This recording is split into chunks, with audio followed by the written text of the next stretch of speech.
Hello everyone, welcome to a new video. In this video, I will show you how to change your work address icon in Google Maps. This is very simple and easy, but it's very useful. Before starting the tutorial, please subscribe our channel. Now let's start. First, open Google Maps on your phone. Then make sure you are logged in here. Then tap on profile picture icon. Now tap on settings. Now tap on edit home or work. See here, this is work. Now tap on three dot menu and then tap on change icon.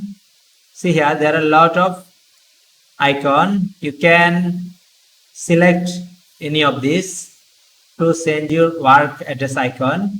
For example, I select this, then tap on save.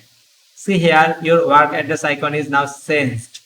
That's it for now. I hope you enjoyed this tutorial. If you enjoy this, please like this and also as well as subscribe our channel for more interesting tech videos. Thank you.